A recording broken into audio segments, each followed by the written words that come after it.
स्वागत है आपके अपने YouTube चैनल जीएम स्टडी में। आज के वीडियो में हम लोग पढ़ने वाले हैं एक्सरसाइज 3.2 का क्वेश्चन नंबर 6। क्वेश्चन नंबर 6 है, एक रैखिक समीकरण 2x + 3y - 8 = 0 दी गई है। दो चरों में एक ऐसी और रैखिक समीकरण लिखिए ताकि प्राप्त युग्म का ज्यामितीय निरूपण जैसा कि नंबर 1 में प्रतिच्छेद करती रेखाएं हों, या दूसरा में समांतर रेखाएं हों, या फिर तीसरा में समपाती रेखाएं हों। यानी प्रश्न को यदि हम लोग अगर दोबारा इसका विश्लेषण तौर से अगर इसको समझे तो यहाँ पर प्रश्न यही बोल रहा है कि एक रैखिक समीकरण ये है, ठीक है, यानी समीकरण नंबर 1 ये है। इसी तरह दो चर में एक ऐसी और रैखिक समीकरण हमको अपने से लेना है, जिससे क्या होगा कि यहाँ पर जो भी इसका ज्यामितीय निरूपण होगा दोनों समीकरण का, जो हम लेंगे दूसरा समीकरण अपने से, नंबर 1 प्रतिच्छेद करती रेखाएं होनी चाहिए, दूसरा समांतर रेखाएं होनी चाहिए और तीसरा समपाती रेखाएं।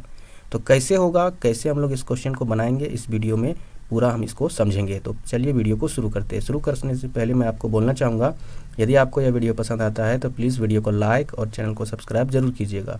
तो सबसे पहले क्या करना होगा, आपको हल लिखना होगा। हल लिखने के बाद प्रश्न में ये जो पहला समीकरण है वो तो दिया हुआ, आप उसको उतार दीजिएगा। 2x + 3y - 8 = 0, इसको समीकरण 1 मान लेना है। अब प्रश्न में बोला है कि इसी तरह दो चर वाले कहने का मतलब है पहला चर x और दूसरा चर y और रैखिक समीकरण, तो सेम यही समीकरण के जैसा दूसरा एक और समीकरण लेना है।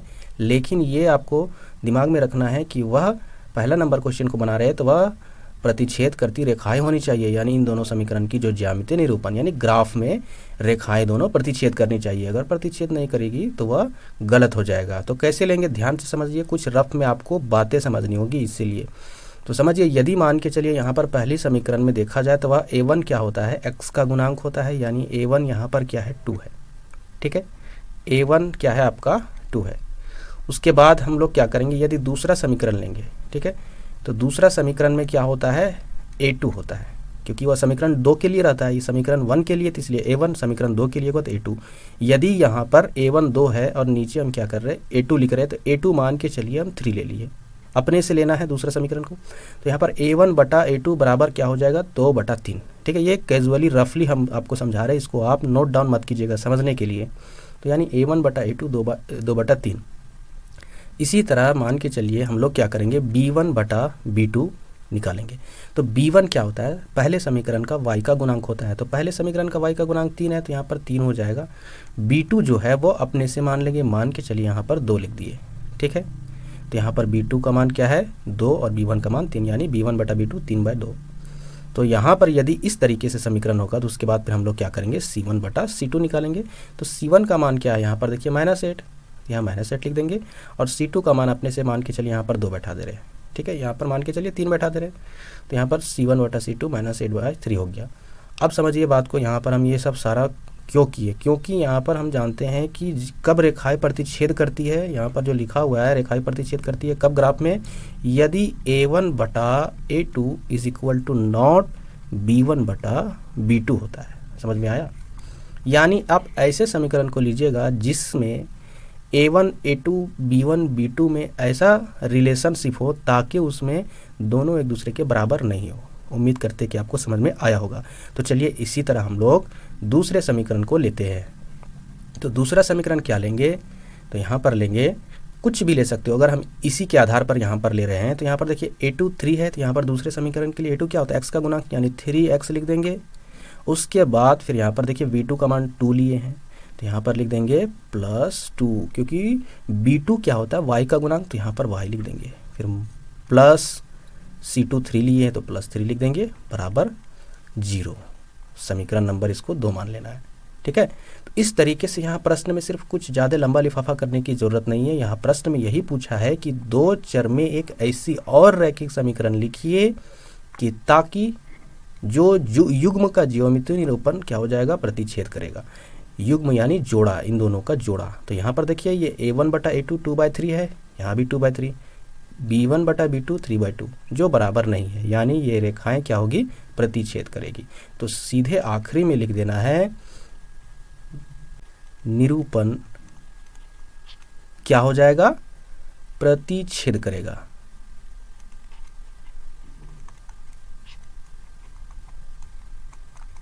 बस इससे ज़्यादा आपको नहीं लिखना है। इसके बाद हम लोग दूसरे प्रश्न की ओर बढ़ेंगे। दूसरा प्रश्न क्या है, समांतर रेखाएं होनी चाहिए। इसी तरह आपको समांतर में क्या कंडीशन है, समांतर में कंडीशन होता है A1 बटा A2 is equal to B1 बटा B2 but is equal to not C1 बटा C2, यानी ये दोनों का अनुपात तो बराबर हो जाएगा बट C1 बटा C2 बराबर नहीं होगा।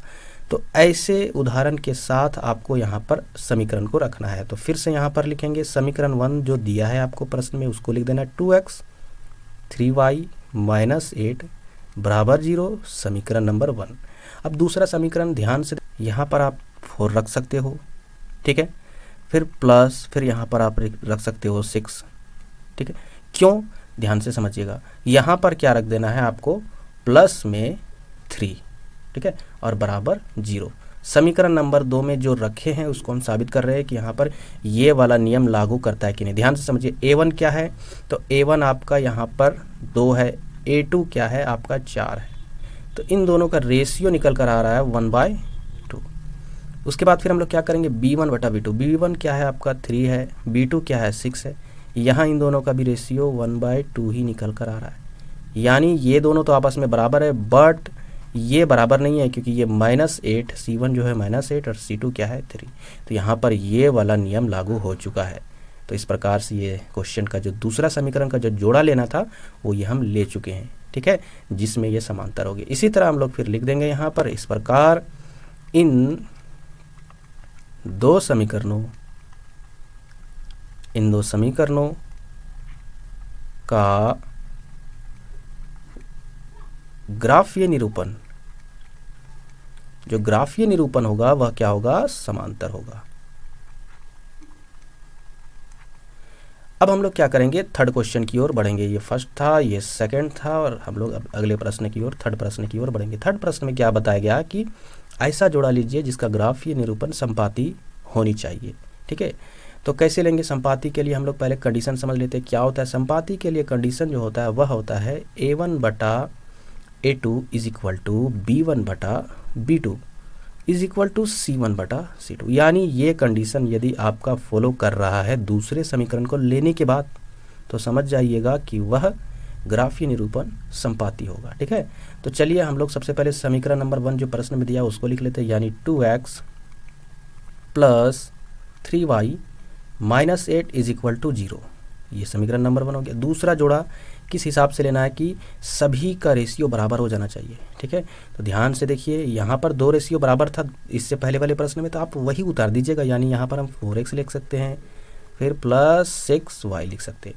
अब यहाँ देखिए -8 है, ठीक है, यानी यहाँ पर इन दोनों का रेशियो क्या था, 1/2 था, यानी 2 एकम 2, 2 दूनी 4, यहाँ भी 1/2, 3 का 3, 3 6, तो यहाँ पर भी क्या होना चाहिए, 1/2 होना चाहिए रेशियो। तो क्या 8 से किसको डिवाइड करेंगे कि यह 2 बार में नीचे वाला उड़ जाएगा, कट जाएगा, तो यानी 8 दूनी 16, तो यहाँ पर लिखेंगे -16। अब माइनस क्यों लिखे, क्योंकि ये सब दोनों प्लस में है रेशियो में, तो ये भी प्लस में होना चाहिए ना। अभी हम आपको समझाएंगे, सॉल्व करके समझाएंगे, चिंता करने की कोई बात नहीं, आपको समझ में आ जाएगा, लेकिन हम लोग थोड़ा सा माइंड में भी कैलकुलेट करके देख लेते हैं ताकि प्रश्न को बनाने में किसी तरह का कोई भी दिक्कत नहीं हो। तो चलिए यहाँ पर इसके बाद इज इक्वल टू 0 लिख दिया है, ये समीकरण नंबर 2 हम लोग अपने से ले लिए।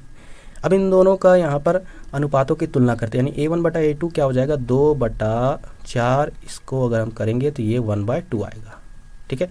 इसी तरह हम लोग क्या करेंगे, B1 बटा B2 3/6, यानी ये भी क्या हो जाएगा, कट के 1/2, ठीक है।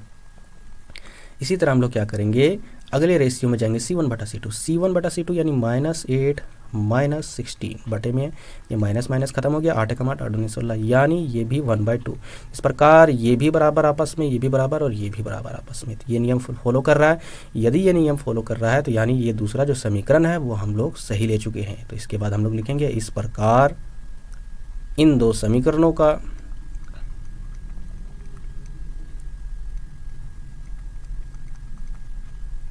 समीकरणों का ग्राफीय निरूपण, तो ग्राफीय निरूपण क्या होगा, संपाती होगा, ठीक है। कि आपको यह वीडियो पसंद जरूर आया होगा, तो प्लीज़ वीडियो को शेयर जरूर कीजिएगा और सब्सक्राइब करना मत भूलिएगा इसी तरह वीडियो को पाने के लिए।